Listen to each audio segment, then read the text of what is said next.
Bismillahirrahmanirrahim. Assalamu alaikum dear students. Hope you are all fine.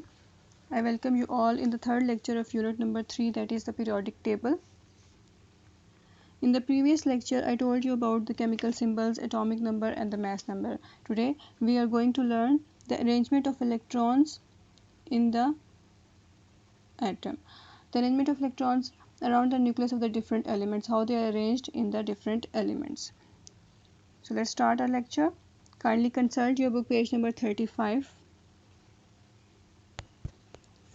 Bohr and Rutherford worked out a theoretical model for the atom in which the electrons are arranged in layers around the nucleus.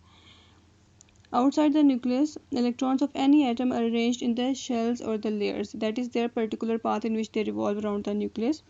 Each layer or shell can hold a certain number of electrons, and this orbit or the layer or shell, it can hold a certain number of electrons, that is only a specific number of electrons. They cannot take up more than that electrons. The first shell can hold a maximum of 2 electrons. In the first shell there must be only 2 electrons. It cannot hold more than 2 electrons. The second shell can hold a maximum of 8 electrons, and the third shell can hold a number of 18 electrons, but it is filled up to 8 electrons. In the third shell, what is the capacity of the shell to hold in the electrons? It is only 8. So the first shell can have 2 electrons, second shell 8, and the third shell have 8 electrons. The electrons build from the first shell, filling each one until all the electrons are in the place. When we fill the electrons in the shell, we start with the first shell. First of all, we will put electrons in the first shell, then in the second one, and then in the third shell. So here we can complete the arrangement of the electrons. This means that all the electrons are as close to the nucleus as they can be. Now have a look at this table. The table shows how the electrons are arranged for the first 10 elements of the periodic table. Here in this table you can see some elements, their chemical symbol, then atomic number. Remember what is atomic number? Atomic number is the number of protons in an atom. Then we have the number of electrons. As I told you, the number of electrons and the number of protons will be same, would be equal. First shell, how many electrons are present in the first shell, and if it has a second shell, how many electrons are present in the second shell. First of all, look at the first element is hydrogen. Its chemical symbol is H. Its atomic number is 1. So what are the number of electrons? It would be 1, and it has only 1 electron, so it has only one shell that consists of the one electron in the first shell. It has no second shell because there is no electron in there. Then helium. Helium has atomic number He. Its atomic number is 2. It means it has 2 protons.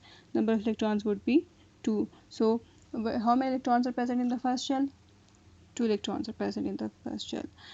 Then these are some other elements: lithium, beryllium, boron, carbon, nitrogen, oxygen, fluorine and neon. Have a look at the neon. Its chemical symbol is Ne, atomic number 10.